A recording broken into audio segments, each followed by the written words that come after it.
there's this period where it's like, yeah, it's live streaming, got it, clear. But then at the same time, it says setting up my webinar for Facebook Live. So which is it, Zoom? Which is it? Okay, I can see, oh, nice. It took me straight to the live page. That's way better than normally what I have to do. It takes me to my Facebook feed and tries to distract me like a casino, hurling me into a bunch of ringing, dinging slot machines. Good morning, everyone. Welcome to the live show. I am very grateful for a sip of tea. I'm very grateful for that. I'm very grateful that gambling always seemed really stupid to me. That's not to say that people that it doesn't seem stupid to are stupid. That's not my contention, because I do lots of stupid things, like I drink alcohol. The thing about gambling for me was that the odds are set up against you.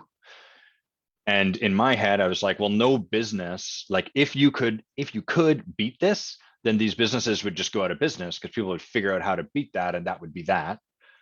And so the business is always going to win. And the longer you play, your expected profits go on a downward trajectory.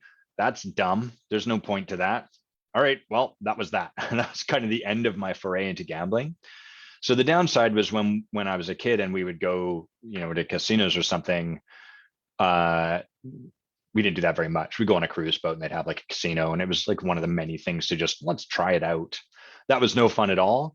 The upshot to that was that I didn't, spend all of our money gambling. I don't have that. That's not a risk point for me in my life. And I'm very grateful for it, because gambling is a nasty one.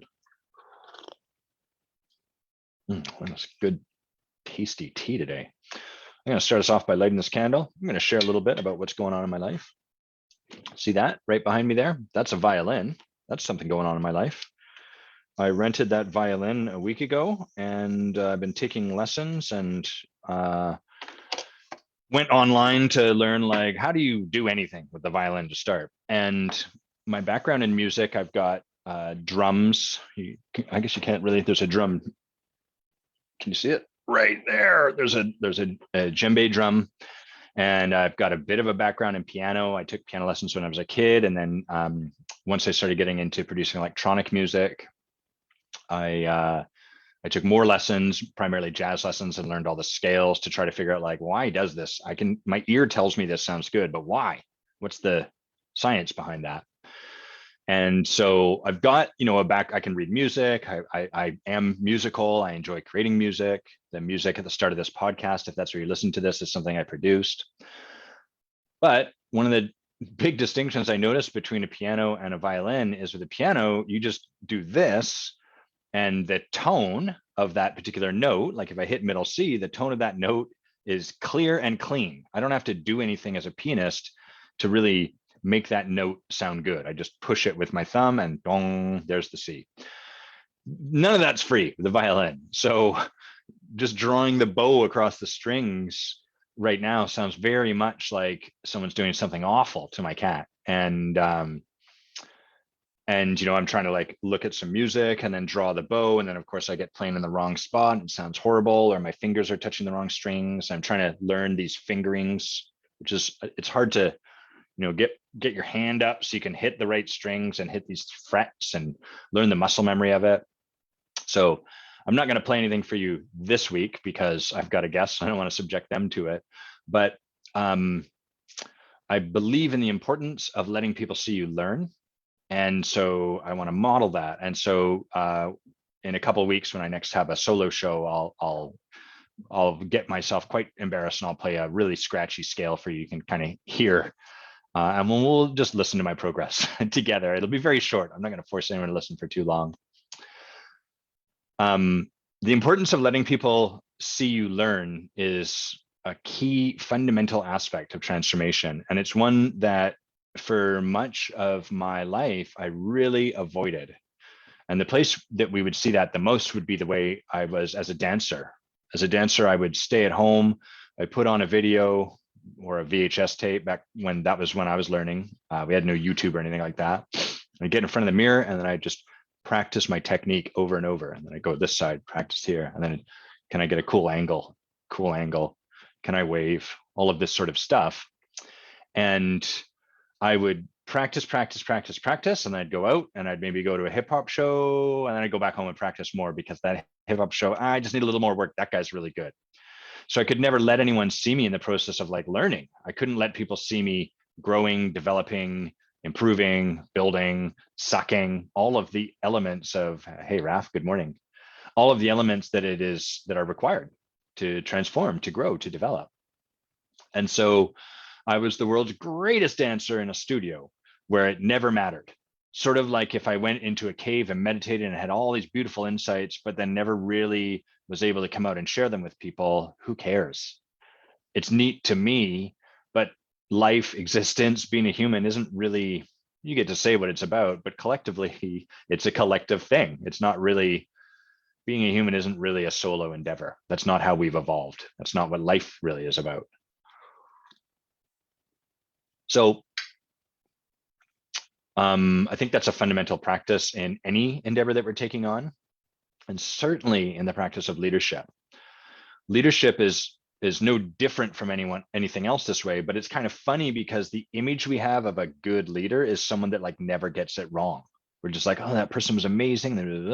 Like we really lionize them. We hold them to this extent where there's no space for them or any of the rest of us to suck, which consequently, you can see the impact of this when a leader does make a mistake and we like cancel them or like hurl them under the, cancel might be, I don't want to get into sort of like the situations where that might be appropriate or, but like we just hurl them under the bus because we are so allergic to the idea that leaders are fallible, that they're human. And so when we're supporting people to practice leadership, we're really having them practice in the moment, and we're supporting them to not get it right. And we're supporting them to practice without having a script, without having an answer, without knowing the right way to do it. And then they take a swing, and then we give them feedback, and then they make the feedback really meaningful, and we support them to get past that, and so on and so forth. So learning, letting people see you learn, learning in public, really, really important, fundamental to continue growing and to stay young.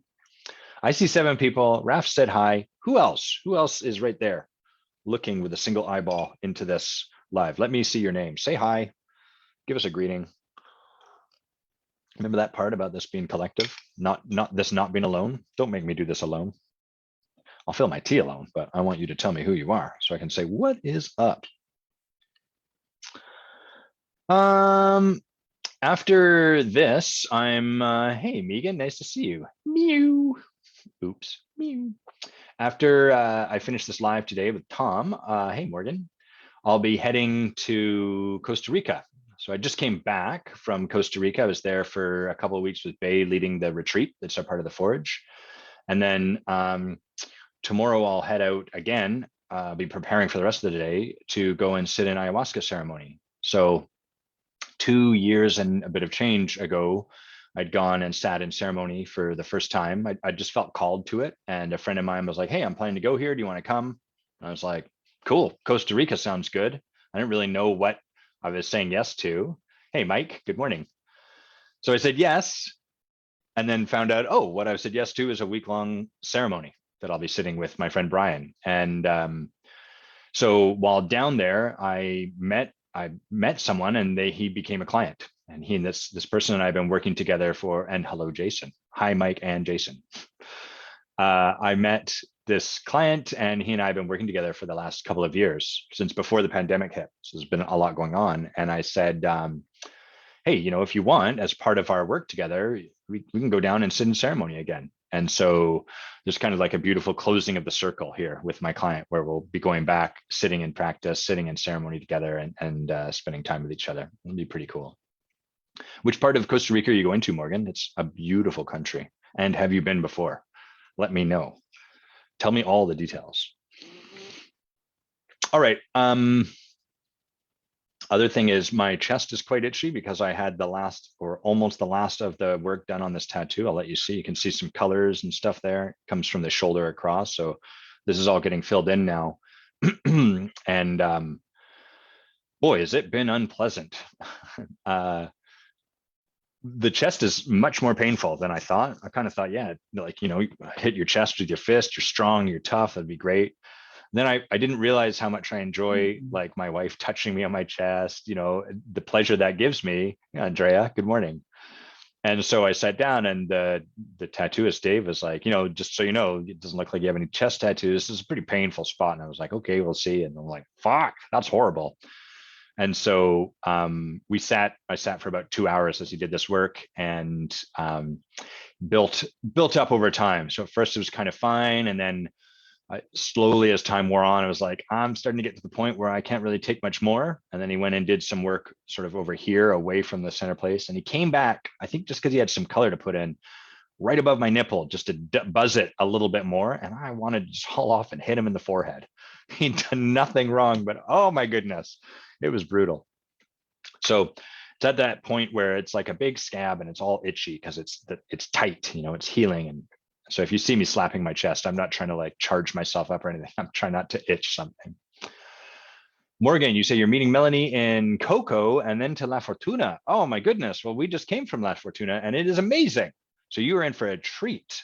It's a super cool little town. There's a ton of amazing things to do there. I highly recommend that you check out the Baldy Hot Springs while you're there. They're gorgeous, really fun, loads of swim up bars, neat water slides, and it's very relaxing. It's a nice thing to do. And the zip lining that is available, some of the best zip lining we've ever seen. And what I mean, like the gauge for me when I say that is like, I've gone zip lining in a bunch of places because it's kind of fun. And like in Maui, we zip lined, but it was mostly just over like, there's like a ravine and then we zip lined across it, which is cool. It's fun. You're still on a wire and stuff. But in La Fortuna, it's just unbelievable. You're so high up. At least one of the zip lines is 1 kilometer in length, which is crazy long. And you're up above the canopy of a huge rainforest, and it's gorgeous. And you can kind of look down and see like, waterfalls and people congregating around the waterfalls. You can see like beautiful birds you've never seen, sloth, all kinds of stuff. So the zip lining there is really cool too. You're in for a treat. It's a beautiful place. Okay. Well, I got a guest, so let me tell you how I know Tom, and then we'll get him to take his camera and mic off after I've done that. So Tom came to me quite serendipitously. It started because maybe 3 years back, we had someone in the Forge who was doing our work with us, and this person got into 3 principles work and kind of veered away. I wasn't sure how he left, actually, to be honest. It seemed like sort of he was pitting 3 principles and the work we were, ontological work, maybe a bit against each other. That was my experience, may not have been his. And he kind of left, and Bay and I were like, well, I hope he got what he came for. I didn't really know. And then Tom and his partner at the time, Curtis, reached out to me, business partner, and said, hey, we were talking to this guy and he mentioned your name. We were looking at like adventure work and stuff like that. And so we thought we'd reach out and chat. Hey, Andrea, nice to see you. And so we got into a call and just started chatting about stuff. They were asking me about like, I can't even, maybe Tom will come on and tell us, but I can't remember exactly what it was, but we were sort of in a chat, and then Tom reached out after the fact and was like, I feel like there's more, like, I don't know if it's I want to work with you or what, but there's more conversation to have. And so Tom, why don't you put on your camera, put on your mic, and then I can stop sort of narrating this myself. You can do some fact checking for me. Hello. Hello. Hello. Did I get all of that right, first of all? Yeah, it was a while ago. Hey. Yeah, a couple of years at least. Well, pre-pandemic, that's for sure. Yeah. Yeah, no, that sounds about right. Yeah, I can't remember where I bumped into our mutual friend. But yeah, we were just having a chat about adventure, and he mentioned that you and someone else, another coach. Oh, Nathan, I bet. Nathan Seward. Nathan yeah, Seward. That's right. Had done some adventure stuff, and we should talk, and the rest is history, as they say. Yeah, that's right. Yeah, Nathan and I did a trip to Machu Picchu, which is very cool, and have been kind of looking at something else, but pandemics put all that on hold, of course. Mm-hmm. And then the last thing worthy of note, I think, was you came to me and were like, Adam, should I is it working together, or should I do this coach training program you used to be a part of? And I was like, you should fucking do this coach training program that I used to be a part of, right? Which is now what you're up to, or one of the many things, I assume. So you're about just over, what was it, 2/3 of the way through, I think, right? Yeah, coming up to 2/3 of the way through. Yeah. Anything you want to share about your journey through that? Yeah, well, it's been amazing, and Morgan, Mike, Jason, they're all on the program with me. Oh, sweet. I don't know if you know any of them, but so they're tuning in to watch this because of the program. Cool. But yeah, it's been amazing. The way just the way that I show up as a coach is completely transformed. Go on.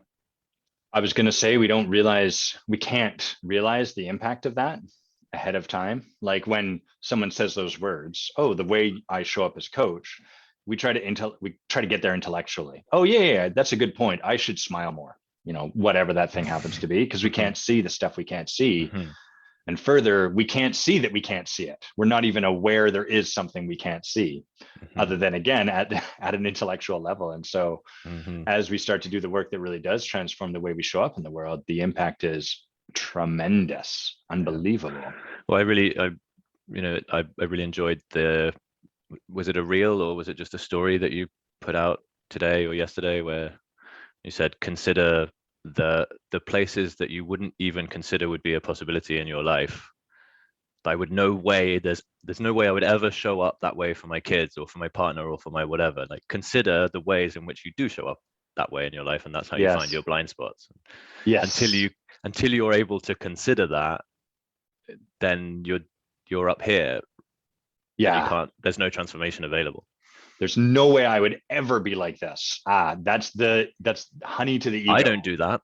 Yeah, that's right. Yeah, great. Well, you're never going to be able to see if you do, because you're so committed to the idea that you don't. Yeah. That's oftentimes coaches will, or not coaches, people jump on the phone with me, and when I'm like, what are we going to do? What are we here for? They're like, I want you to help me see my blind spots. And that's always a bit of a setup, because it's like sitting in a car, not driving anywhere, and then being like, help me see what's in my blind spots. Like, we could even do that, but where's that going to get us? And further, they're going to be really resistant to it, because we can't see that we can't see. Cool. Okay. Anything else you want to share before we dive in today? No, just thanks for having me on. It's always a pleasure talking to you, and there's always a lot of insight that comes from it. So I'm excited. Cool. Well, that's a high bar you've set for us. Let's see if we hit it. Don't fuck it up. Yeah. What is that thing over your left shoulder? It looks like a wooden tree of some sort. He's going to go get it for us. He's bringing it back. Oh, I've seen these before. Yeah, get that on your head. Yeah, get that on. Get that mic on. My brother gave this to me for my birthday. It's supposedly a working clock. Did you put that together? I did put it together, and there's too much friction in the system, so it doesn't actually. It clocks for about 15 seconds, and then it stops. It's a working clock for 15 seconds at a time. Yeah. And over my right shoulder is my Guinness World Record certificate. For what was the record? Climbing the height of Everest on a indoor climbing wall. Interesting. That's a world record. It wasn't until I did it. Cool. So how does that work? You like climb up and then belay down and then continue to climb? That's the way it works? Yeah, I see. All in one sitting, I assume. 1,200 climbs up an 8-meter wall. 1,200. Wow, that is a lot. How long did that take? It took 13 and a half hours, but there was all kinds of screw ups, because I ended up having like an hour and a half rest in the middle because I thought I'd finished, because the height of the wall was measured wrong. Interesting. And so then I had to like get back on, and like I had ice packs on my arms, and I was like climbing like a T-Rex had to finish it off.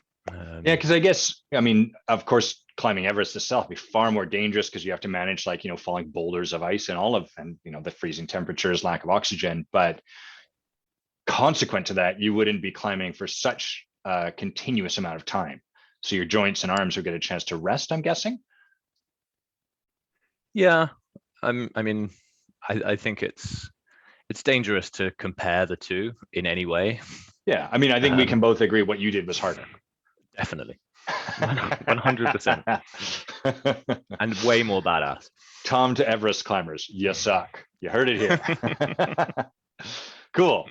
All right. Well, let's. Good morning, Andrew. Good to have you with us. Let's dive in, Tom. So, if you are familiar with this format, you and I will work, and then there's gonna be times where I'm gonna pause us and speak to the audience. And our intention in doing so is not to make it awkward for either of us, but rather to demystify coaching while continuing to honor its mystery. So we're not trying to remove the mystery from it, but to demystify it so it's a little more clear. People can kind of get an idea of what we're doing in the moment. So having said that, what are we going to work on? What do you want to leave with today? Well, you've already introduced the AC program. Mm-hmm. Just grabbing a notebook while you talk. Mm-hmm. And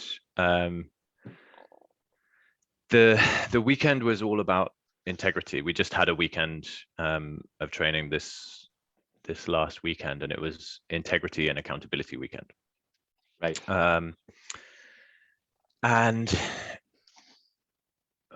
I mentioned to you in the pre-call, like, it was the first weekend on this course that really kind of kicked me like a donkey, just like 2 hooves, square in the chest. Yeah. And it made me really examine all of the like plethora of ways that I'm out of integrity in my life. And one of the real challenges that I have is just keeping promises to myself. And it impacts everything, right? It impacts work, it impacts friendships, it impacts relationships.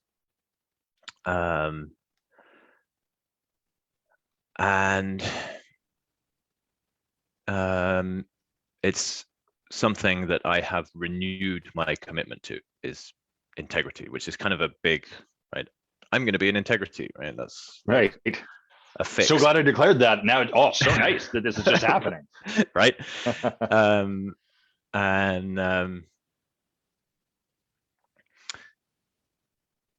yeah, as you know, there's a difference between a fix and a transformation. Yes. And declaring I'm going to be in integrity is like, it's like Everest, right? It's just this huge, great big thing, and it's not something that you can just do in a day. Right. And so I think I would love to explore the challenges that I have with keeping promises to myself. And not what's the word, kind of like, it's very easy for me to get kind of swung over to someone else's priorities, someone else's needs, even if that someone else is my own survival mechanism. Right. So I'll make this big promise to myself about the way that something is going to be, whether it's writing to prospective clients, or whether it's, going to bed at a certain time, or waking up and doing medicine. I mean, and we've talked about this stuff before. Yeah. And it's just so easy for me not to do it. Right. And I guess the opposite is also true. It's hard to do it because your needs are more important than mine, or because I didn't sleep very well and I just need another half an hour, and it's all stuff that I'm pretty sure I'm not alone in managing this stuff. Right. But it feels like it's impacting, like I said, it's impacting my sleep, it's impacting my energy, it's impacting my work, it's impacting everything that I do. Right. Yeah, so it sounds like you're present to the cost of this. That's pretty clear for you. Okay, so, and I got, you said, I want to explore the challenges I have with keeping promises to myself. to what for? Like to what end? So we can explore that for sure. Where do you want to get from that exploration?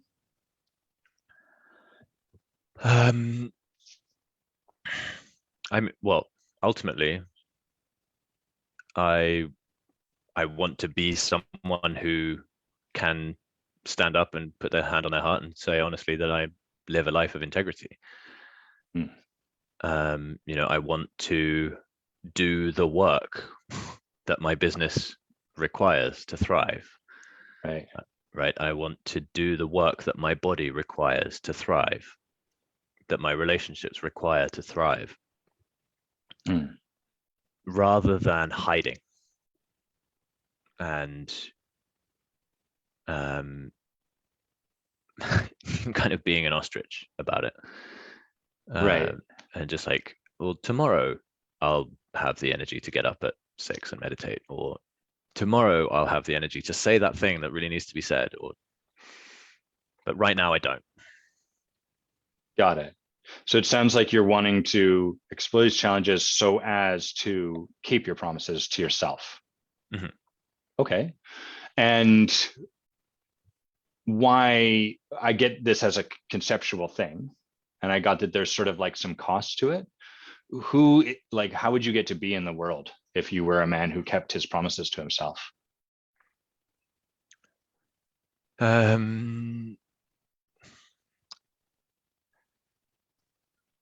Well, one of the challenges that I have is I feel guilty all the time. I feel like I'm doing it wrong. I feel like I'm in trouble. And I feel like that would go away if I felt like I was. I can't figure out what the adjective or the noun of being in integrity is, but if I was that. Yeah. So like I get that, so there's this constant feeling of guilt associated with it. Mm-hmm. And if that wasn't there, then how would you experience life? Like, what would be different about the way you experience guilt? What would be different about the way you experience life, aside from that there wouldn't be any guilt present? Well, I I feel like I would sleep better at night. Okay. I feel like I would have more, just the things that I do would work better, right? Which isn't necessarily that they're not working, but they would work better because I would feel in integrity about the whole thing. And my energy wouldn't be pulling me in all kinds of different directions. So it would feel freer, easier. I'm hesitant to use the word confidence because I'm not sure I believe in confidence, but I would definitely have more courage. I'd be willing to take more risks because A, I would know that it's in integrity, and B, I would know that I would do the work to make that risk pay off. If that, do you know what I mean? So whether it's like launching a program, for example, I'm hesitant to do it because the talk in my head is, well, you're not going to advertise it. You're not going to tell anyone about it. You're going to do one shitty Facebook post. No one's going to see it. And then you're going to get all up in your head. And so I don't end up doing the thing. Yeah, that makes complete sense. So it's sort of like as soon as you think about starting something, your head's always like, yeah, but you can't trust yourself. You're not going to do this. You know how you are. This is the way you are. Here's all the evidence. And then as a result of that, you don't really, even if you do something, you don't fully commit to it because you know how it's going to go, which then it sounds like becomes a self-fulfilling prophecy. Tom's drawing a circle for those only on audio. And so it sounds like the bigger game we're playing for is like experiencing freedom, ease, courage, and then perhaps confidence in your life, like a sense of knowing, like, yeah, I got this. Yeah. And I'm just looking down at my notepad, and we did the Overwhelm cycle exercise with my coach yesterday, and one of the things that came out of it for me is that there's the kind of the big overwhelm cycle that goes all the way to like meltdown Yeah. and back. But for me, there's also like a mini cycle that runs a few times, and the pressure builds up each time. Right. And so one of the things in the cycle for me is some kind of big declaration. Right. Right. I'm going to be in integrity. I'm going to get up at 6 a.m. and I'm going to do these 5 things before I look at my phone, blah, blah, blah, blah, blah, blah. Right. But in the cycle, there's a series of like smaller big declarations that then don't get fulfilled on, and then another big declaration that doesn't get fulfilled on, and then a big declaration and each time it's like the steam's building up, and then suddenly there's like fuck everything.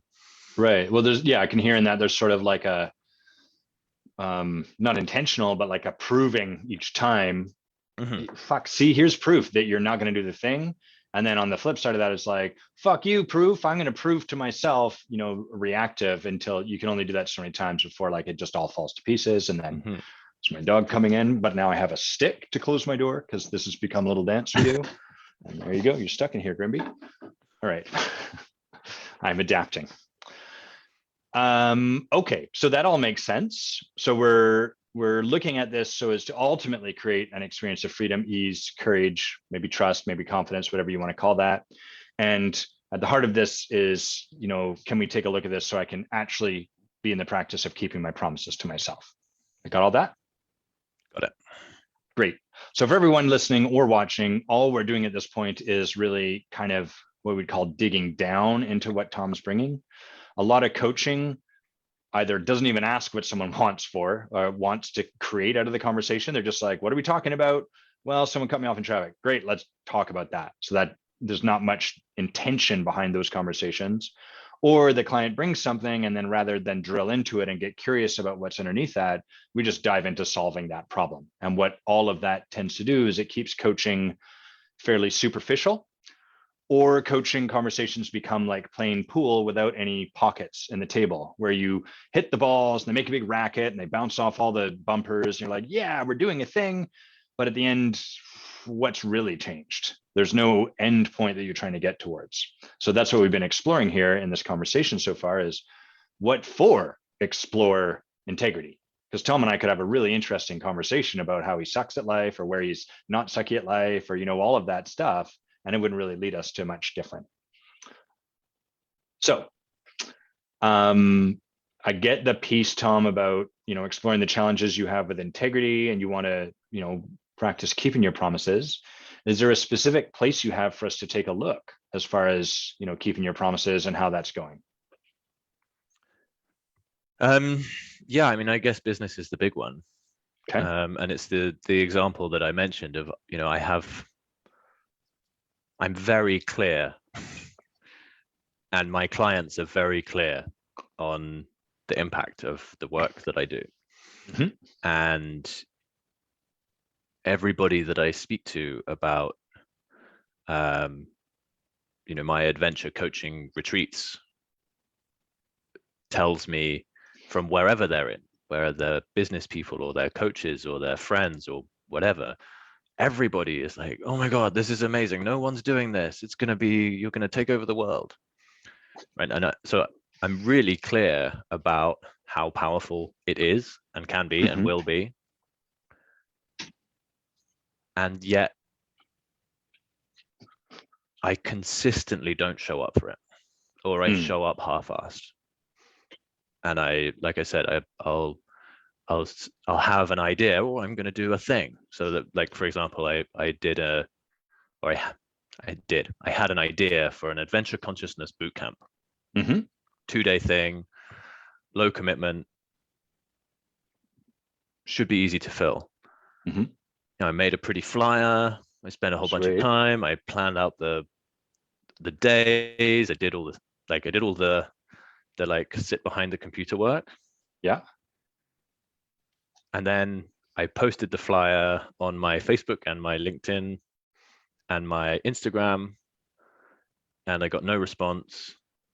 And so I was like, well, fuck that. I'm going to do something else. And it's like that instant feedback of not hearing a splash when you throw the pebble into the well derails everything. Mm. Whereas, I'm very familiar. I used to work in digital marketing, right? I'm very aware that people need multiple touches. They need to see the same thing several times before but somehow it's like, if I don't get instant feedback, I'm just like, well, fuck it, this isn't going to work. I'm out. Mm. And that's happened for, I've had plenty of projects that have been successful, don't get me wrong, but I've also allowed myself to be derailed from the stuff that's important for me. And what's the promise you're not keeping to yourself? In this case, the promise would be to do the work, to actually, What does that mean? That's a tough means, promise to keep. yeah. It means telling people about what's going on. It means handling objections. It means it means having a conversation and saying, hey, Adam, I'm doing this thing. I think it would be really valuable for you, but you mentioned this, and actually putting the offering in front of you and telling you why it would be valuable for you. And I guess ultimately the promise that I break to myself is the first part of the client creation process, which is the connection. Okay. I feel like once I'm in conversation with you, then I can have that conversation, if that makes sense. But you're not getting into conversation with me, so to speak. Me being the surrogate for the public. For everyone, yeah. Yeah, and there's a lot of like fear of rejection that comes up around. Yeah, for some reason it's very easy to talk about ideas, and it's very easy to talk about concepts and stuff that doesn't really have any bearing on me. But when I'm like, hey, you, give me money, do this thing, it's going to change your life.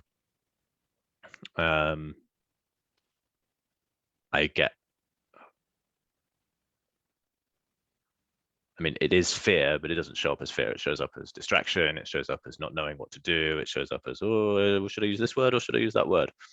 Yeah. That's part of what makes fear so effective, right? It doesn't look like us shivering in the corner. I'm scared.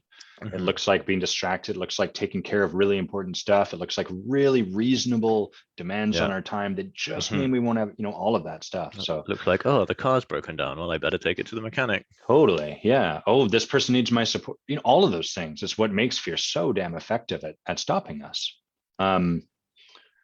So if you had created integrity, then what would happen with this? Just so I've got a sense of what you're imagining that would look like.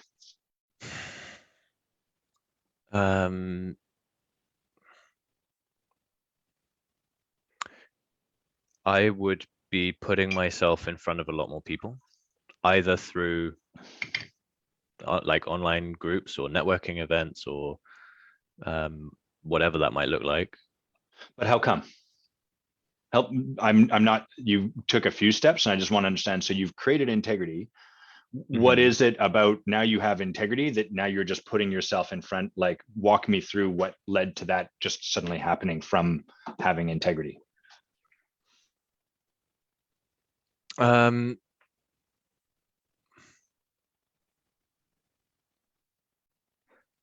So, well, one of the ways that this stops me is that I allow the fear, however it shows up, the distraction, the lack of energy, the laziness, the whatever. Yeah. I allow that to be more powerful than my commitment, which is a commitment to service, to people, to transformation. And so and I think we've been through my rejection stuff in the past. But it's kind of a big deal for me to like open myself up to that, even though, as I said, I'm very clear on the value that I have to offer. I get stuck, and that's where I feel like the integrity is missing.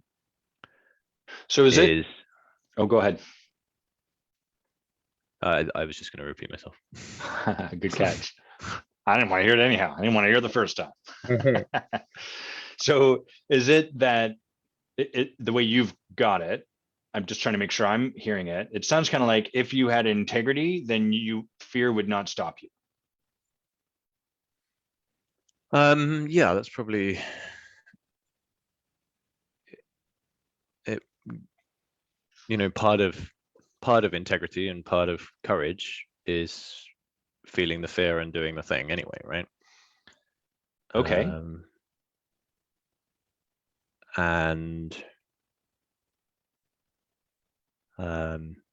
Yeah, it's very easy for me to get stuck in the, oh, this is an important person, they're not going to want to respond to my email. Down the spiral we go. Whereas for me to be in integrity is like, this is an important person who's doing work that inspires me. I want to connect with them, right? This is fascinating. They're cleaning up the ocean, or they're whatever, sequestering carbon from the air, or whatever it is. Like, you're doing cool stuff that's going to make the planet a better place. And whatever happens, I want to like surround myself with these people. I want to be friends with these people. I want these people to be my clients. I want them to be, the people that I surround myself with. And the first stage of developing relationship is high. But I get all caught up in like how perfect the high needs to be.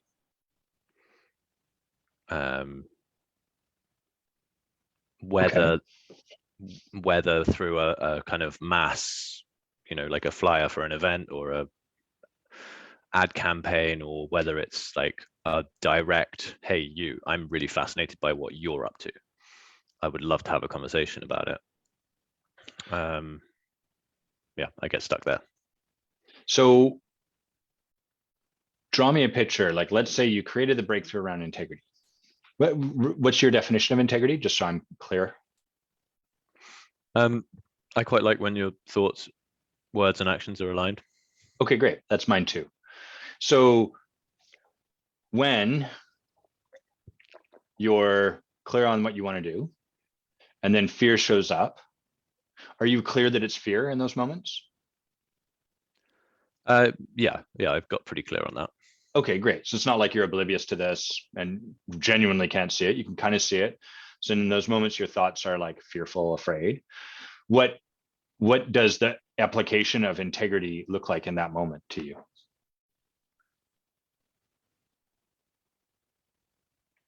What does the application of integrity look like? So what comes up for me there is the application of integrity is, well, you're feeling fear, but you're committed to this thing. And the fear is made up. And are the words that you're putting in this email or saying on this phone call or whatever, are they aligned with your purpose and who you are? And the application of integrity feels like acknowledging the fear and allowing it to be present, but not. Well, go ahead. But not reacting to it. Responding rather than reacting. Right. Yeah, it sounds a little bit like right now My sense is almost like you're trying to use integrity to bully yourself through the fear. Is that how it occurs to you? It's possible. Well, I know it's possible, but I'm I mean, it's genuinely, possible for me. It's like that could well be what's happening. yeah, well, I want you to check in, like, Mm, because I'm not interested in being right about how it mm, sounds to me. That's just as I'm listening to mm, this, Tom, I'm sort of like, oh, it's sort of like if only I had integrity, fear would never stop me. And I noticed just there's like a bit of an all or nothing to that. There's kind of like feels a bit rigid. And I imagine this fist called integrity being like, pow, in the mhm, face of fear. mhm. It just sounds a bit kind of ruthless. And I'm curious as I say that if that sort of resonates for you or how it sits with you. It's okay if it's like doesn't feel that way to me at all. That's Mhm. fine too. Um, well, when you said using integrity to bully myself through fear, or I can't remember the words exactly that you used, the image that came to mind was kind of like Thor's hammer, just like Right. Let's Mjolnir this shit. the integrity hammer, and Right. through the fear you go, and yeah, that definitely does resonate. There's a story that you may have heard me share a few times. I'm going to share it anyhow. And I want you to listen for yourself. Like, what do you hear for yourself? It doesn't have to be anything. This woman brings her son to Gandhi. She's like, hey, my child is eating all these sweets. He keeps eating sweets. I can't get him to stop. I need you to tell him to stop eating sweets. Great use of Gandhi's time, right? But all the same. And he's like, he pauses and he sort of reflects and he looks back at the child and then he looks at the mom. He says, come back in 3 weeks. She's like, can't you just tell him now? And he's like, come back in 3 weeks. She's like, okay, fine. She goes away. She comes back in 3 weeks. She's like, I'm back. And he goes, stop eating sweets. And she goes, what's that about? Why did I have to come back in 3 weeks? And he says, because I had to stop eating sweets. What do you hear in that story? Um,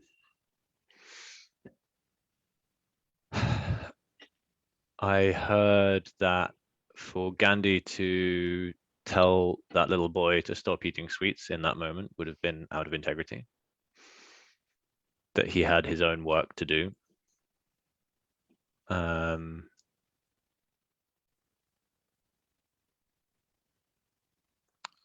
um,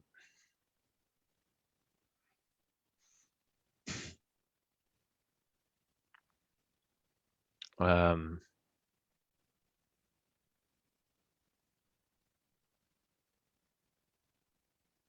yeah, I guess that's it. Like once he had done that, once he had stopped eating sweets, then he was able to be the authority, or not the authority, but he was able to, with conviction, like back up what he's saying. Hmm. Where, so I noticed for me, it's a little, there's a couple pieces that I want to share with you and then let you lead us. Okay. Mm-hmm. So Carol, who's in our comments, says, hey guys, I don't see any problem with integrity here. And I don't know that I'm fully there, but I notice as I'm listening, I'm like, sometimes when the conversation on integrity is like really clear, the person's like, this person's not doing the thing, but they're unable to see in their own life where they're not doing the thing. I just noticed that as we're in this conversation, it's not clear for me where there is to go with you. Like it's not the path forward isn't, it's kind of murky. I'm not totally clear on that. I understand you want to kind of explore the places where you're not keeping your promises such that you can start to keep your promises to yourself and have more freedom, ease, confident, courageous. And there's this part of me that's like, what keeps pinging, it keeps showing up.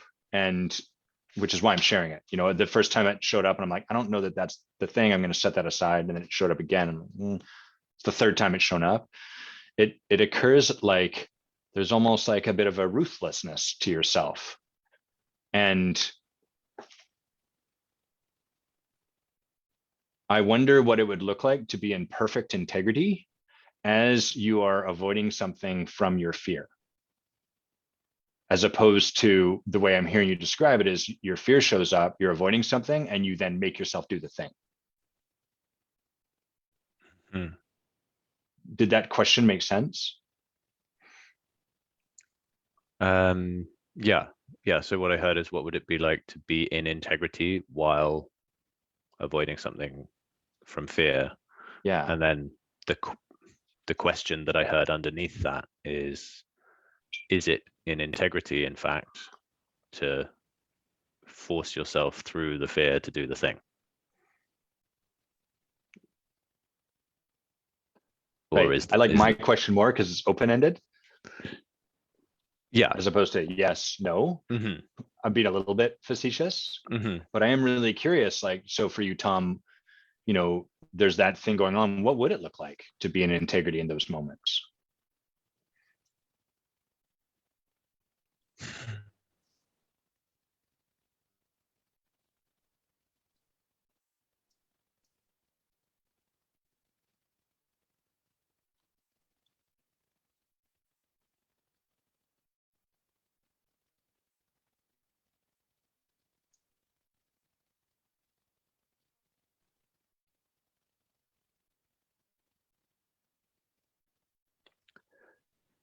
I'm wrestling with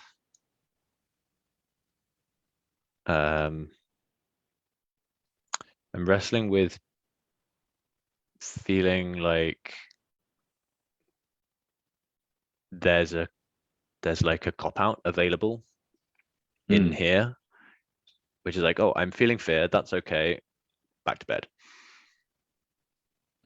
So I'm conscious that is available, and that is kind of a default pattern. Right. Would that be in integrity for you? In some ways Okay. it would be in integrity to listen to my body, and I'm feeling tired, so I need to respect that. And in some ways, yes. Well, But in this other time you'll notice I asked a closed-ended question intentionally. So I'm intentionally taking away choices for you in this moment. Mm-hmm. Would that be an integrity for you? Ultimately, no. Okay. Overall, no. Because that, well, first of all, that's how I've been doing things, which has led to this feeling of A, not being in integrity, but B, not having the impact that I want to have, and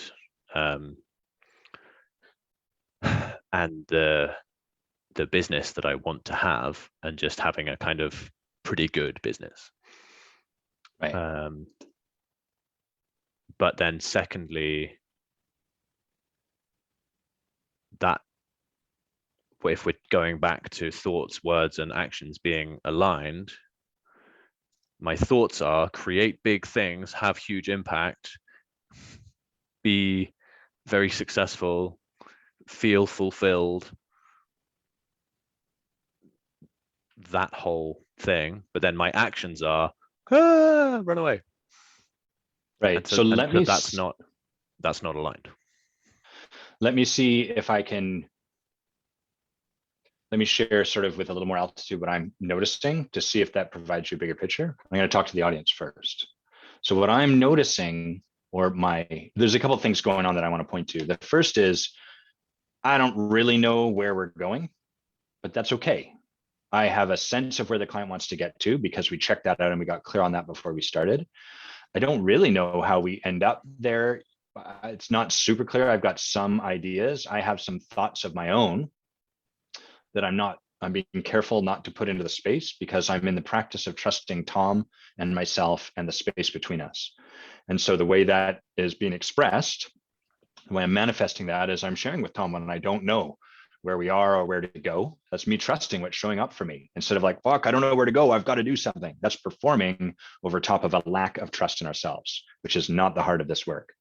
So I'm trusting myself and I'm trusting Tom in his own exploration, trusting that he doesn't need me to give him the answer or push him along, or if I could just say this and connect this wire for that wire, then he'd have the light bulb moment and then I'll trust him. So I'm trusting him and I'm trusting that between us, the intimacy allows for us to share these sort of things where I don't really know. And what do you see? And finally, the last place I'm really in that active trust is there is some stuff that I can kind of see. And it doesn't necessarily, me sharing it doesn't necessarily fall into the heart of like the ideal completely 100% ICF core competency coaching that we might look for, where it's like only asking questions, only reflecting what I'm noticing in the client. I actually do have something to share with Tom. And so I'm trusting that as well. And I'm practicing giving it to him and then giving the reins back to him. So that I'm not sitting over here holding something in, I'm letting it come into the space, but then I'm giving it right back to Tom so he can sort of help us see where to go from that. That's the first thing I wanted to share. And the second thing is that my sense with Tom, my experience is a little bit like integrity is very focused and almost myopic. Like, well, I want to do this big thing. I'm scared that I'm not doing this big thing. So punch yourself in the head or use the Mjolnir style hammer called integrity to smack yourself through the fear, and then it'll happen. So that's what I'm kind of present to. And now I'm going to come back to you, Tom, and share a little bit of what I think might be a broader picture. Okay. So I'm hearing one, there's sort of like your thoughts, if we're starting there, are like, I am committed to creating this impact in the world through adventure coaching, adventure tours, that sort of thing. There's some actions I want to take. Simultaneous to that, I'm afraid. I'm afraid to take those actions, and that fear is stopping me. What would be the action that would be in alignment with all of that?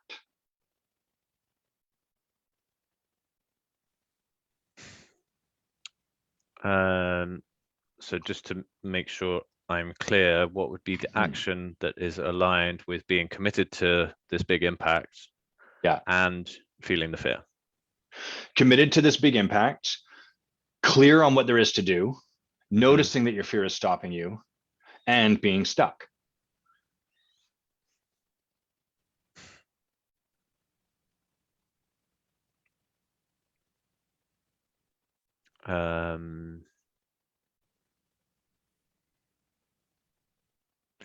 So, I mean, there's a few things that come up. One is get support,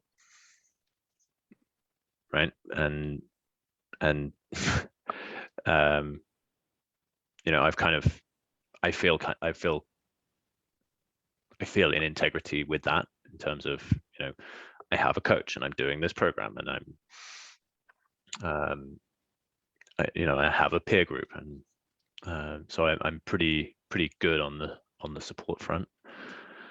What does that look like in those moments? So you're surrounded by support. What does it look like in those moments? You're like, here's the action to take. I'm scared and stuck. Knowing that you have the support around you, what does it look like to activate that support or to get supported from that structure?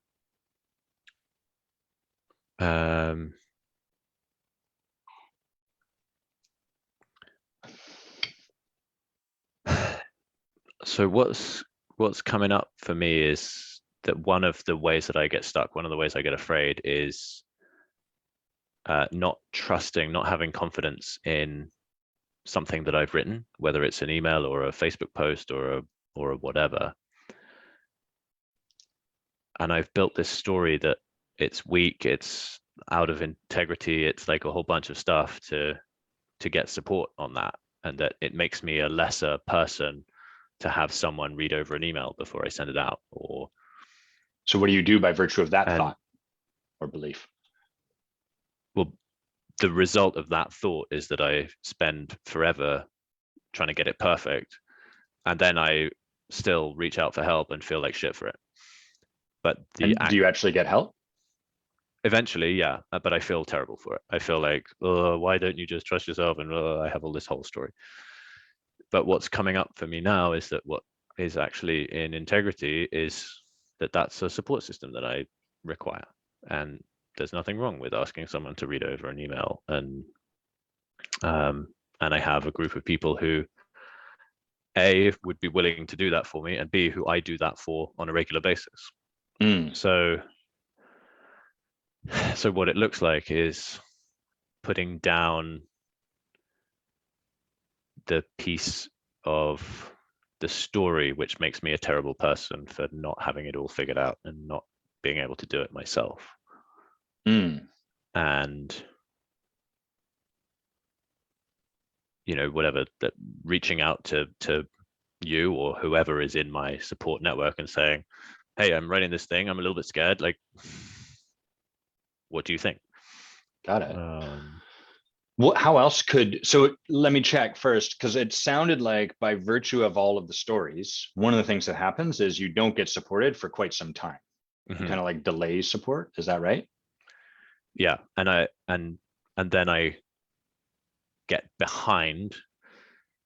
So for example, one of my big declarations is to do this. I'm hiking the Chief every day. You're familiar with the Chief. Mm-hmm. This is this like local mountain in Squamish. And to post about it every day, like, what am I learning? How's it going? And I've got behind on the posts, and then I have all this like guilt and like, oh, I've got so many things that I want to post about, but which one do I focus on? And then it kind of builds up, and that Right. adds to the overwhelm. And I've never thought of myself as a perfectionist, but it does come down to perfectionism. It comes down to, well, I've missed this one thing, and so the whole project is completely off the rails. Mm-hmm. And it's not.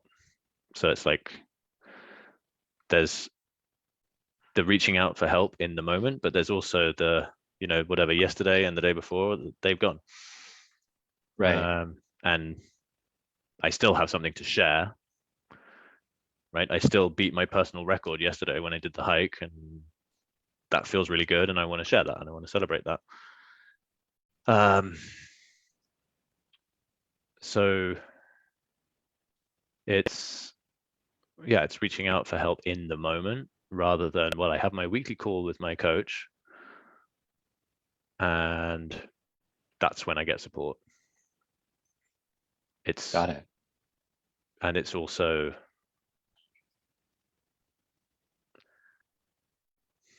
I mean, it sounds very nebulous and vague and easy to wriggle out of, but it's like letting go of the significance of what didn't happen yesterday. And Yeah. like, choosing now to be its own moment. I imagine you have some tools to support you doing that. Sorry, second. I imagine you have some tools to support you doing that, letting go Mm-hmm. of what didn't or did happen in the past. Yeah. Do you use them? Not as often as I should. Which Do you is, use them? again, yes, I do use them. Okay, great. This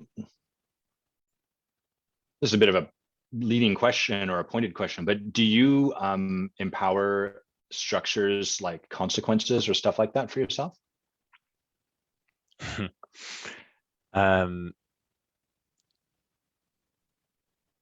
The short answer is no, because I find it just as easy to not fulfill on the consequence as Got I it. do to And not is that fulfill what on the the laugh was original promise. about? Yeah. Got it. Yeah. I don't need to explain it. So that's the, I'll share two stories. I was leading someone and they were on my team and they were like, I really want to take on this project and I want to do so in service of. And but they were not taking it on. And so they're like, I want to, like, what is there to do? So we set up some consequences. And the consequences were for them to donate to the political party that they didn't like. And so they set it up and, week went by, 2 weeks went by, the deadline had passed, we hadn't heard anything. We checked in. Hey, did you do that thing? Oh yeah, I did this and that and that. Great. Did you do that thing? Right? Like, did you actually do the thing? Because they were excited about the other stuff, which is fantastic. But did you do the thing you said you would do? No. Great. Are you willing to take on the consequences? She wasn't. She was like, they're just too horrible. I can't bear to do it. So what happens is then there's no teeth to any of it, right? So that's one story. That's one way it can go. The other story is about a client I had who very similar. There is something they wanted to do. They found themselves resistant to it from fear, as we all are. And so they, not surprisingly, they end up donating or making a commitment to donate to the same person. That first person I wasn't in a coaching relationship with. The second person I was. And they didn't do the thing. They practiced for a couple of weeks and then they slipped. And, you know, I had checked with them beforehand. Are you really willing to empower the consequences? Because otherwise there's no point in having them, if not. They said, totally, I'm 100% willing. And we got to that point, they're like, I can't do it. I can't do it. I feel so bad. I hate that person. I hate that person. And where she got to, we coached around this. Because if we're not willing to empower consequences, then consequences will never have any impact in our life. And then we're really stuck, right? So we coached that person. And where they got to was seeing that, first of all, this political person is going to do whatever they're going to do regardless. Doesn't really matter. Second, the opportunity in that moment was for her to practice being in integrity with herself. Just because she didn't do the thing she said she was going to do doesn't mean she has to stay forever out of integrity. And she could see in that moment, here was the opportunity for her to come into an integrity. It was to actually honor the consequences she'd set for herself. And in doing so, she brought herself back into integrity. I said I was going to do that thing, but I didn't. And I also said there's going to be consequences to that. And by honoring those consequences, it was night and day, maybe light and day. It was night and day between the first person I just shared and the second person, because the second person brought themselves back into integrity. That created a tremendous breakdown for them. And they actually shifted a bit of their relationship to this person, this political person, because they were like, I'm using that jerk. I'm using them for my breakthrough. That's amazing. They don't have any power over me. So what do you hear in those stories, Tom?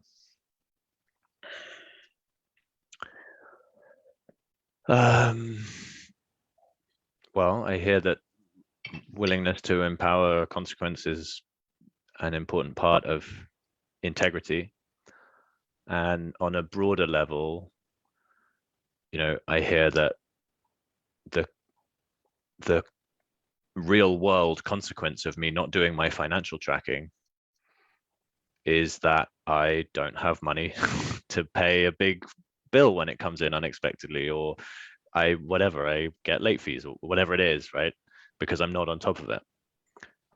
But those real world consequences, or if, you know, whatever, if I have a commitment to be in conversation with 10 people at any one time, the real world consequence of that is that I don't get paid. I don't create the impact, but it's far away. So let me check and make sure. Oh, sorry, go ahead. Well, so what I was getting to is that being willing to donate to the political party, or another example that I heard was, you know, give away my favorite pair of shoes. And that wouldn't be a big consequence for me, but that was someone who was very into shoes had that consequence. It's a more immediate thing. So like, for example, if we were going to check in 2 weeks and I hadn't done my financial tracking every day and I had to give away my climbing harness, right, that would be a big deal for me.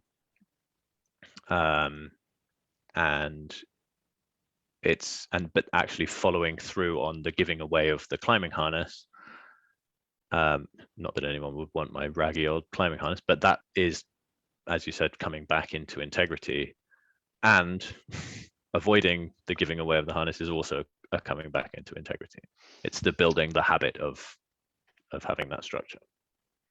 What would be the consequence of, like, I know we're getting kind of layers into this, but like, so if you gave away your climbing harness, what's the impact of doing so? What's the consequence of having done that?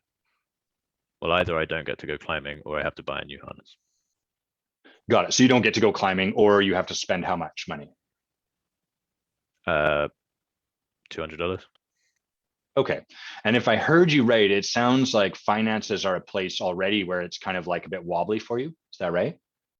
Oh yeah, I have a juicy relationship with finances. Got it. So question one, we're just going to look at consequences, okay? As a way of empowering and building your promises to yourself. So one, is giving up climbing something you're willing to empower in your life? No. Great. Okay, so now we're clear as we look at consequences. Because if I say like the consequence of me not doing this is I spit on my wife, I'm not going to do that. Full stop. I'm just not willing to take on that consequence. So that's a poor consequence. So now we're clear. Okay, Tom's not willing to give up climbing. Great, way to be in integrity around that. Now let's look at the other side of it then. It sounds to me like $200. Sort of like if I don't do this, I put $200, I throw away $200, basically burn it, right? You get a nice shiny harness. But over here, that sounds like a bit of a setup as far as consequences, because it's sure you don't want that to happen, but it's almost like a consequence you're not really able to keep, even though you don't want it to happen.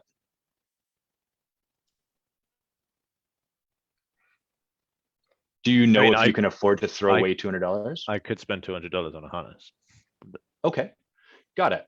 So $200 is a consequence that would sting, but you would be willing to do that. Yeah. Got it. So yeah. What was there? I don't know, maybe it feels like, you said the example of spit on your wife, you're not willing to do that, but the other end of that scale is, if I don't do the thing, I'm going to have to give up kicking dogs. Right. Well, that's a very easy thing for me to give up because I don't do it anyway. Right. Yeah. And how does that relate to the harness? It feels like this specific example is like a minor sting. In between kicking dogs and spitting on wife, it's kind of here.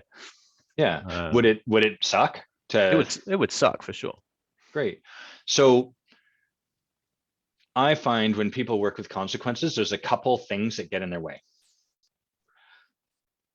Let me check before we go down this path. Is it serving you to look at integrity through this lens of like consequences, keeping our promises that way? Okay, great.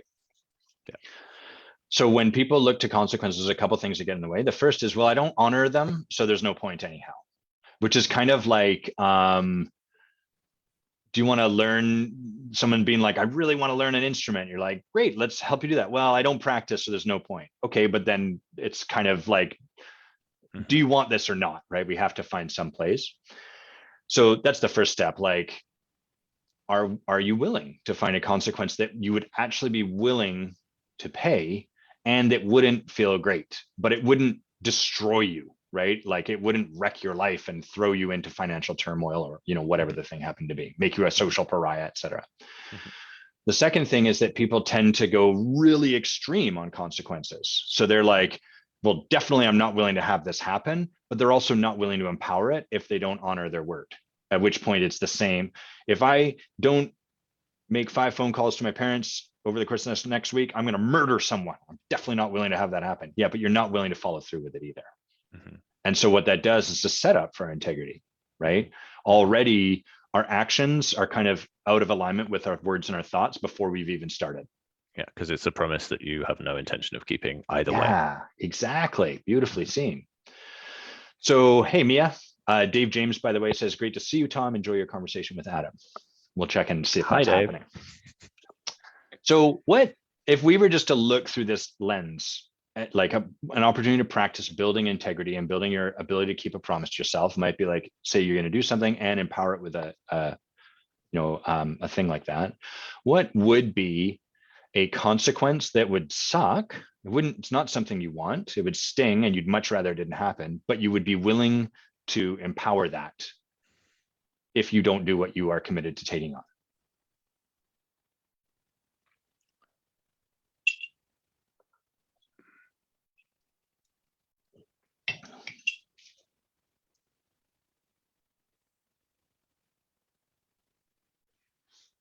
I'm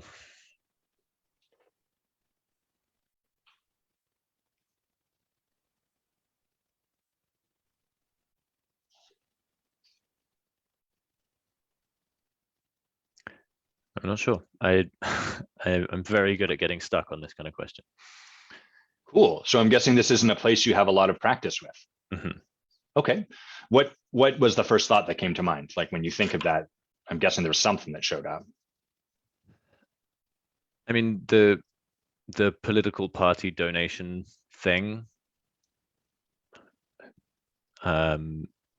is definitely something that I would not want to do. Okay. It's a system that I don't want to contribute to, blah, blah, blah, blah, blah.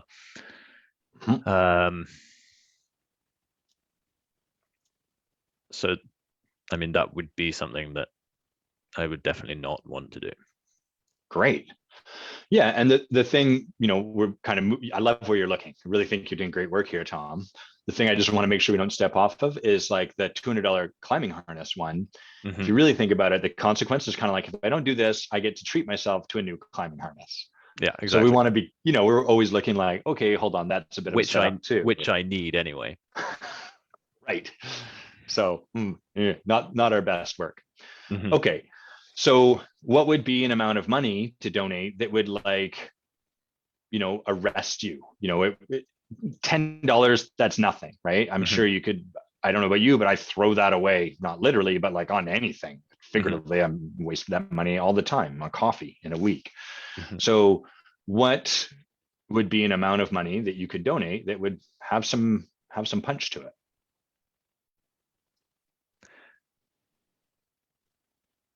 Like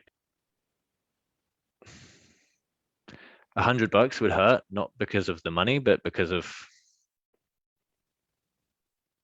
the principle, the concept, the people that you're affiliating or supporting or whatever. Yeah. Great. And so the money there wouldn't hurt too much. What would be an amount of money that actually would like sting a little bit more?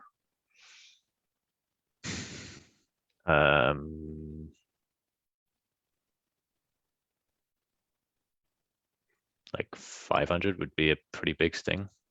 Okay, great. And would that have like an impact on like, your ability to buy food or pay bills or anything like that? Potentially.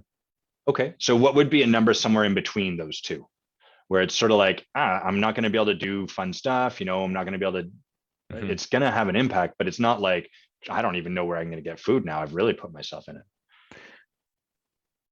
Yeah, I mean, 500 definitely wouldn't be that, but it would be enough that it would be easy for me to go, well, I'm not going to empower that. Great. Yeah. So what would be a number that's like gonna hurt, but you're willing to empower it? 200 is in my head. Great. Okay. So let's check. Basically, what we're doing is we're creating a practice in service of you building up your ability to keep a promise to yourself. This has nothing to do with that political party. You are using them for your own benefit. And this also is not to bully yourself into doing the stuff you think you should do. You're clear. It sounds like you want to do it. But what we're really doing is building up Tom's capacity to make and keep a promise to himself. So clear that that's what this consequence is about. It's not about forcing you to do something. And further, if you don't do the thing and you pay the consequence, you have practiced. Clear on all that? Yeah. Great. I'm just going to speak briefly to our audience before I come back. So for everyone, this is what we're doing is we're giving Tom some altitude here. So he can see that this isn't a consequence that's meant to like magically force him to do his way through life, because that's not the game that we're playing. And it's further not what Tom said he wanted. What Tom said he wanted was to better be able to keep his promises to himself and to create a life from doing so of freedom, ease, confidence, and courage. And so that's what this financial commitment that Tom is making is really in service of. It is not about making sure he always does the stuff he says he's going to do, because that's not realistic for any human. And it's not about supporting people that are horrible humans. It's about Tom becoming the best version of himself. And that is the absolute best way to support other human beings, even those ones you don't like, to become the best versions of themselves. So we've got the consequence there. What is the thing you'd like to, what is the time span and the thing you'd like to, commit to taking on? The thing that feels very measurable, like did I do it or did I not do it, is the financial tracking. Just great. Being more aware of money that's coming in and money that's going out. Okay, great. Was there more? No, that's it. I mean, I have all of the tools. I have this software package. I have all of everything that I need to do it. I just need to empower it. Great. Now, everyone, I'm going to trust Tom on what he's provided, but I'm also going to check in with him because initially when I'd asked you, Tom, where do you want to look in terms of building integrity? The first place you went to was your business and the actions you want to take there. So I just want to make sure, is the financial piece, like, is the business piece feel kind of less important than the financial piece? Well, it's a definite part of the business piece. Got it. Okay, so they're connected. But yeah. Great. Yeah. And so what is it that you're committing to doing over the course of, well, first, how long? I can't remember what you said for a duration here to practice with. Where are we? End of February. I guess end of March Great. So, be in integrity with the financial tracking. Great. So can you state that just so that we can all kind of like, got it, here's what Tom's committing to? So I am committing to I'm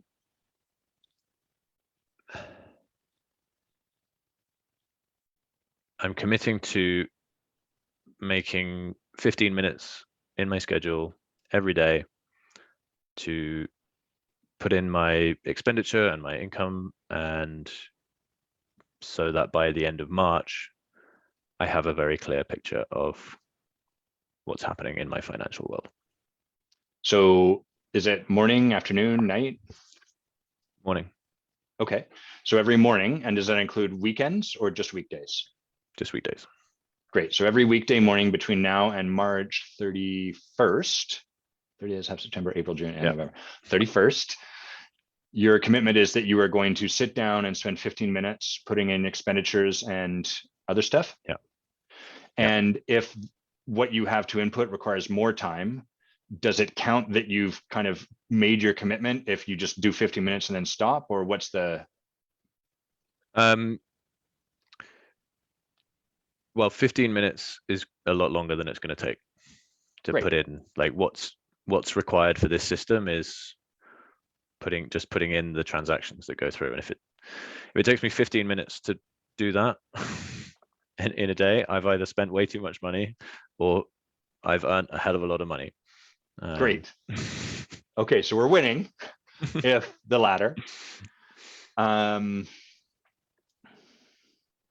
What is the longest contiguous streak of doing this that you've had so far? 2 or 3 months. Okay, great. So this isn't something you've never succeeded at before. This isn't like you've only been able to do 3 days in a row and now this is all falling apart. Okay, great. So, well, every day, I don't think I've ever succeeded at it, but being on top of it by the end of every week, I have been reliable. Got it. That was when I was working with a financial coach who I would meet every week. So there was like an external accountability piece there. Right. Right. But here we're practicing you building your own accountability to yourself. Exactly. Okay. And so let's say you miss a day. Is that it? Like, are these the terms of your agreement, your commitment with yourself? You miss one day, boom, you're making that donation. No.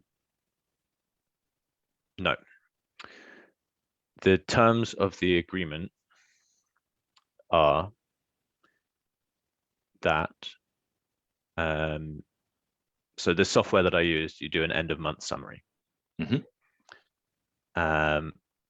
The terms of the agreement that I'm making are that if the February and March end of month summary are not complete, then I make the donation. What does that mean? If they're not complete?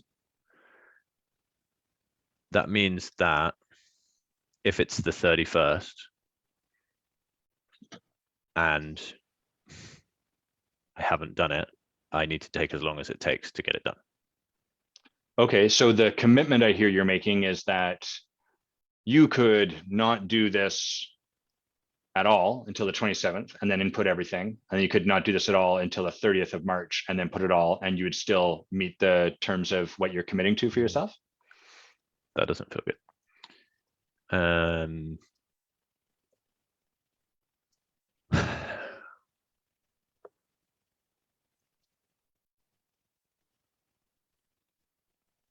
Fuck it, let's say if I miss a day. Okay, great. Love it. So let me check in one more place. And for the audience, what we're doing with Tom is we're supporting him to right size his practice. This is ultimately a practice in Tom building a muscle and making a promise to himself and keeping it, remember? And remember, that is not a strong muscle for Tom. Frankly, it's not a strong muscle for most of us. So this is not a personal failing on Tom's part. But we all have areas where we are ready for a high gradient, and we have many, many, many areas where we are at a low gradient. So we are checking to see, is Tom setting himself up to try to run straight up a cliff face, or are we giving him a ramp that's going to push him, but not become impossible, not break his back? So last place I've got is, it looks, if I look at my calendar, it's about 6 weeks, give or take. So I'm wondering if it would serve you to kind of break up your consequences so that each week, at the end of each week, if you haven't honored your commitment, then you donate whatever $200 divided by 6 would be, such that if you, what's that? Yeah, $20 at the end of the week if it's not complete at that point. Yeah, except that would only come to $120. So it'd probably be closer to like $33. Yeah, sorry, $30. Yeah. Yeah. So would that support you? Yeah. Great. The reason we would look there is so that if Tom fails in the first week, it's not like, well, the whole practice is done. Now I can go back to doing what I wanted to do. And it only cost me $200. At least this way, Tom's got skin in the game the whole way through. And that actually feels like a better commitment rather than every day, which does feel that feels in the like big declaration that is not going to be the steep gradient, but to have it up to date by Friday of every week. Got and it. If it's not, then on Monday the donation has to get made. Great. Okay. How can your support structure, your team, your coach, all these people, how can they support you? Well, I can definitely make it a regular check-in with my coach. Great. Let them know what you're doing. Like part of, whatever our before we dive into the coaching for the week is, are your finances up to date? Great. If not, go make the donation and then we start the call. Love it. And are you willing to empower your coach to stand for you that way in service of your breakthrough and a promise to yourself? Yeah. And I actually I like that, like, because then part of the consequence is no coaching until you fulfill your promise. Right. Assuming you're empowered by coaching. It's like, sweet, I got the free pass. Sorry, Woo! Coach, I got no money. Yeah. Great. Anything else that feels like it might be important to put into place in service of this practice you're creating?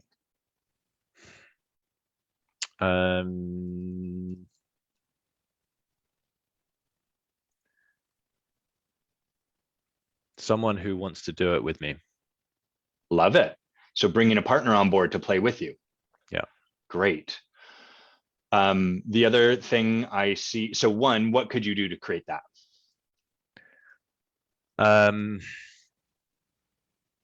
Well, one of the ways that I am doing that is in a different zone, which is the client zone, which we talked about. Yeah. Is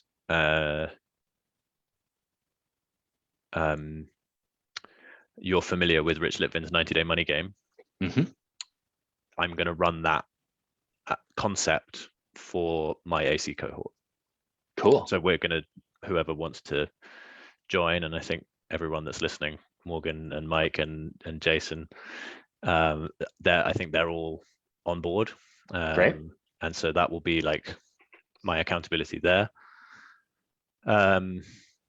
But also within that group, I'm pretty sure that there will be one or some or many that would also benefit from joining this. And so it would be a part of my commitment to service to have someone who also needs it to join with me and empower them as well as empowering me to create this thing. Great. And are you committed to this practice regardless of whether or not anyone joins you? Yeah. Fantastic. It's the most powerful place to enroll from. Are you clear on the political party in question that you're going to be sort of using in service of your breakthrough? Yeah. Great. You don't need to share it here. We don't want people to get all wacky and weird about politics. What's important is that you're clear on it and that you're going to share it with your coach, because they're the people that are going to empower you and stand for you in this way. Cool. How does this all feel for you, Tom?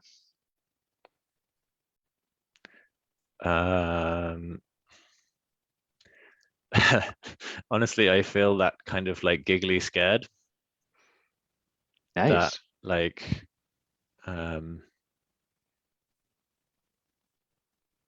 that yeah, I've made a declaration to you, a commitment to you, a commitment to everybody who is watching and listening to this on your podcast, and and there's like, damn it, I don't want to give money to these people, but there's like fear that I'm gonna have to give money to these people because I'm not reliable to do the thing. But then there's also excitement that about what's possible on the other side. Beautiful. So for everyone listening, first of all, see if you can just feel that energy in Tom's voice and his being. And that is the heart of where transformation is like equal parts fear and possibility. So when you're speaking, Tom, I can really hear there's some fear here, like, fuck, what if it goes wrong, off the rails, all that. And there's also some possibility, like, holy shit, though, like maybe this would be a chance to build something different. So thanks for playing out on that edge where we're in the realm of the unknown, the realm of both fear and possibility. Anything before we sort of get to a debrief? I'd like to acknowledge you first, but before we go there, anything to have this feel complete for you today?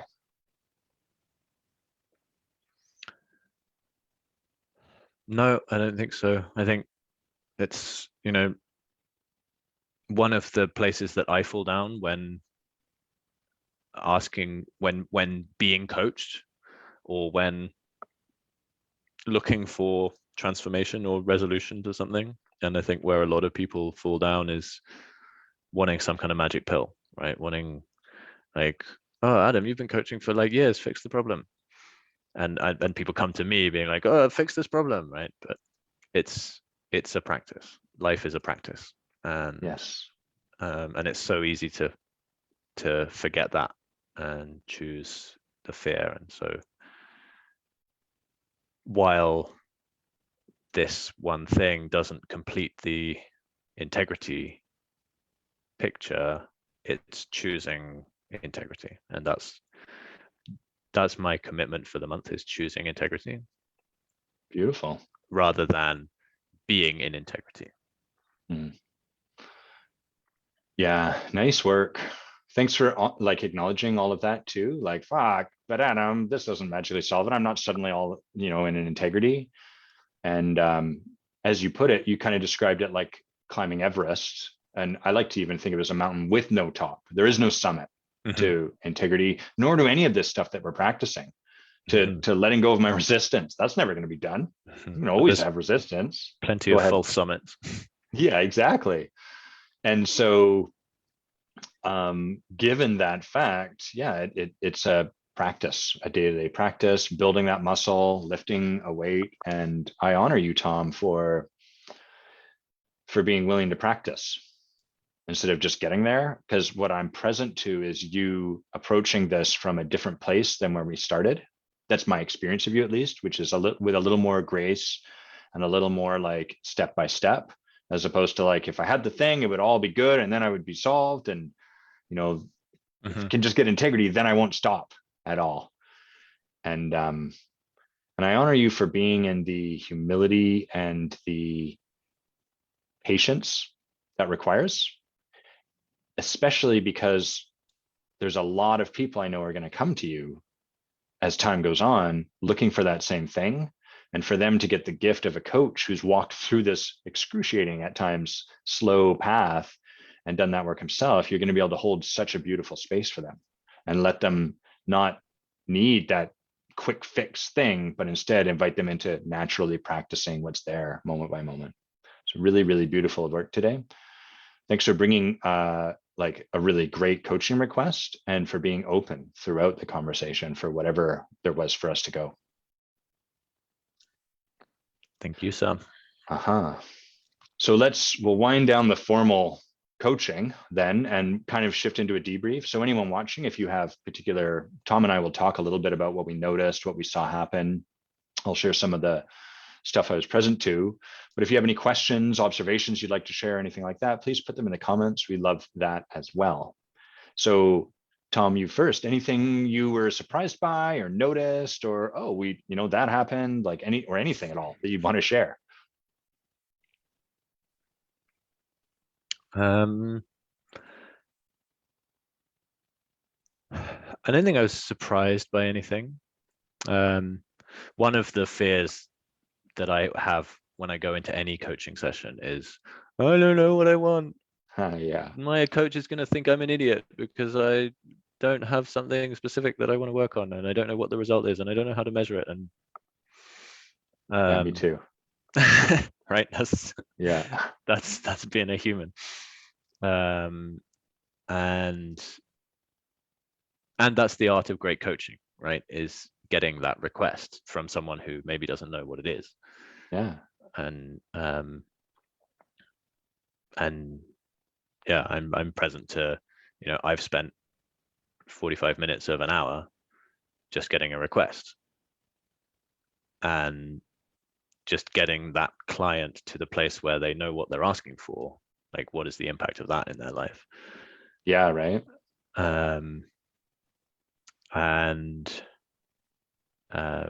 Yeah, and we did a fair amount of that today, right? Well, okay, integrity, great. The fuck does that mean? Right, and you pointed to it, like, going down and down, and just kind of breaking it into manageable chunks, right? So that's like, to come back to Rich Litvin, he says, like, what he does is he helps clients dream bigger than they've ever dreamed and then take smaller steps than they've ever taken. And and then that's what happened here, is like the dream is integrity, walking on water, perfect, like shining light out of my ears. And the step is, well, fucking show up in the morning and do your financial tracking. Yeah. Rich Litvin, he's such a propensity to say brilliant things. I always admire his brilliance and his way with words. And that's a great way to put it. Like, really, the desire for integrity is like freedom, a life of freedom, ease, confidence, courage, trust in self. All of that stuff is so beautiful. Knowing that you are reliable to do the thing and consequently having the power behind your word. That's really one of the things that gives a leader their power, is their word. And when a leader says this will happen, we know I can rely on that.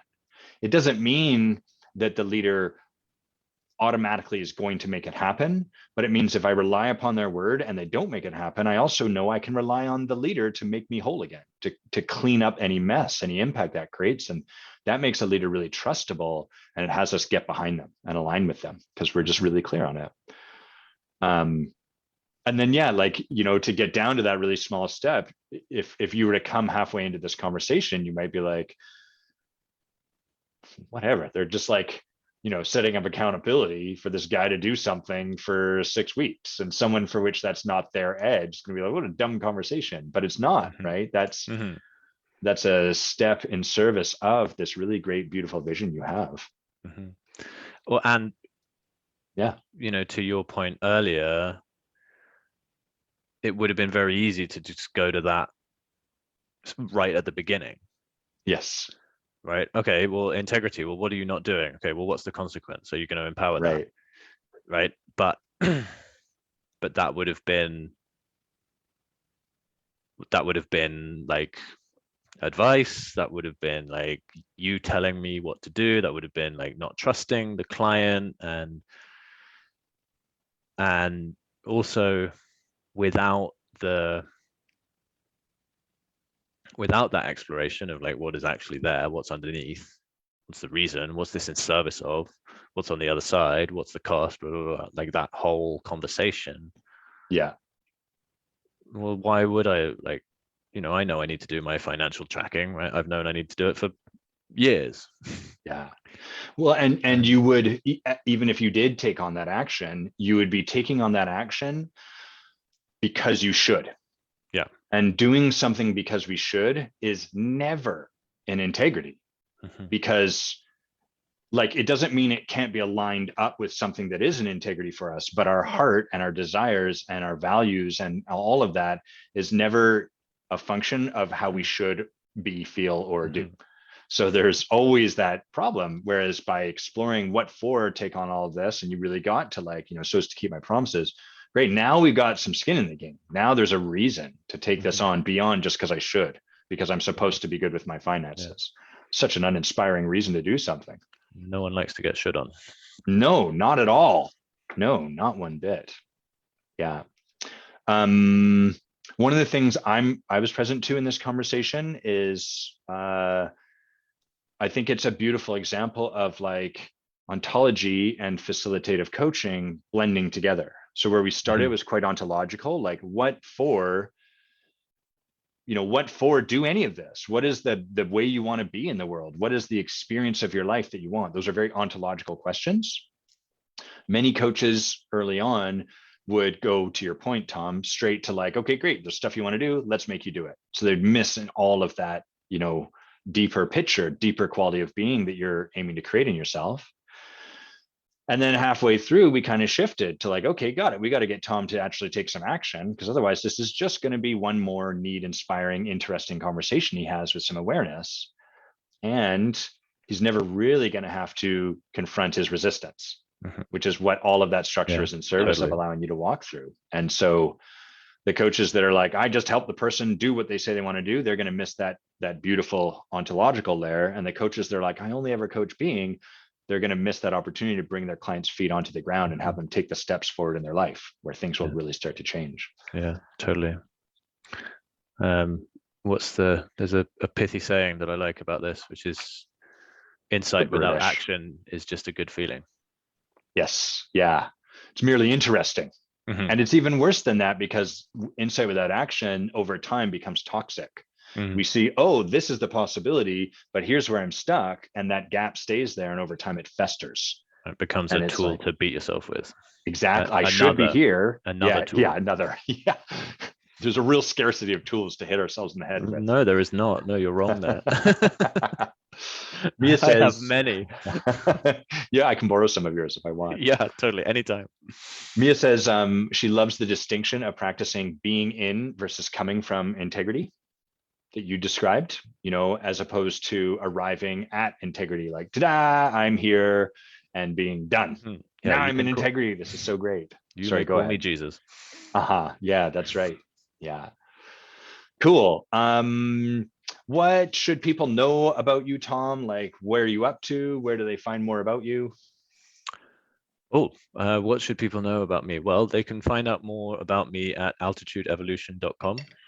That's my website. Altitude Evolution, all one word? Altitude Evolution, all one word.com. Cool. That has a lot of info about who I am, what I do, why I do it. What I'm up to, what I'm really excited about is, I think I mentioned them earlier, is adventure coaching retreats. So small group of people in the wilderness, 5 days, coaching, spirituality, leadership development, survival skills, all wrapped into one wild experience. It's called Wild Club. So that's what Where are you doing those? Like, where's the sort of big one next? Right now they're in Canada and the States. And the two that I have planned out, one's here in BC, and one is in New Mexico. Where in BC? It's kind of conditions dependent. Yeah. Because it's do you have sort of like if I could get somewhere amazing, where do you have a place where it would be? I mean, I live in Squamish, and there's plenty of amazing around here. Squamish is unbelievable. Yeah, incredible wilderness. Yeah, and I mean, the thing that I love about Squamish is it's a small town, right? 24,000 people, I think now, which is like wild, up 25% in a few years. But Yeah. But it's a town nonetheless, and literally 10 minutes, you could be anywhere. Yeah, Right? the views are unbelievable. You've got world-class mountains. You've got an incredible Mhm. coastline just beside you. Like there's Yeah, so much available. Yeah, yeah. that's a great place to be doing it. And so, um, yeah, so there's a beautiful lodge that I want to base it out of, up near Whistler, Mm, um, and yeah, and then New Mexico is more like desert mountains, yes. Yeah, gorgeous different place as vibe. well. Yeah, Yeah, totally.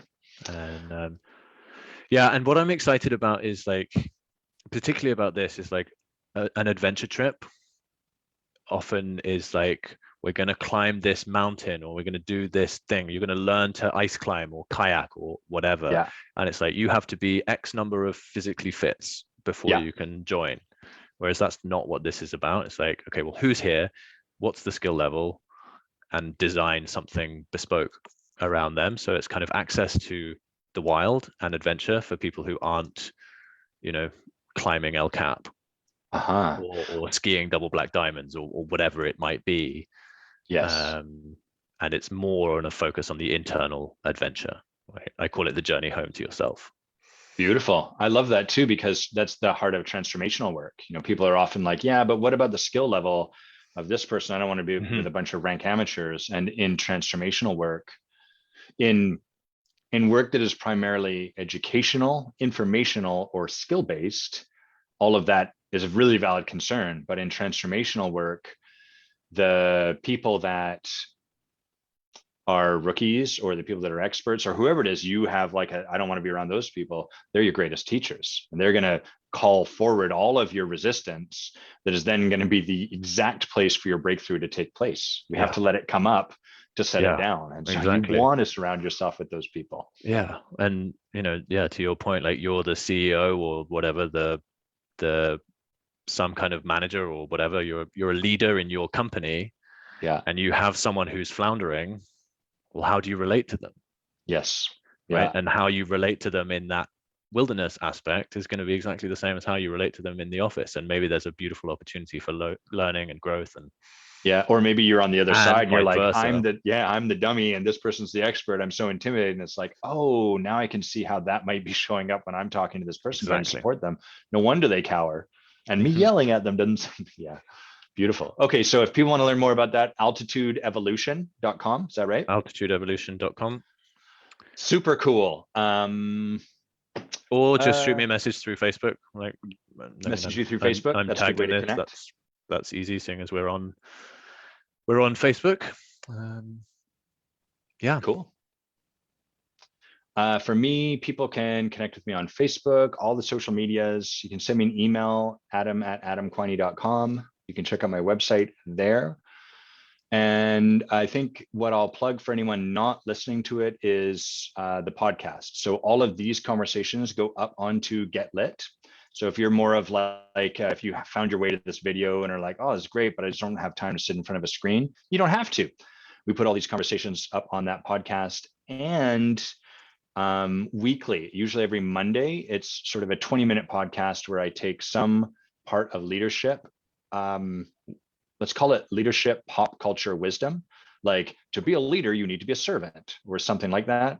And we look at where that goes wrong. So it's a lot of the counterintuitive nature of leadership, and a lot of why we're all talking about leadership and there's so little great leadership, with the intention that it supports you to become a great leader and causes you to step into your leadership.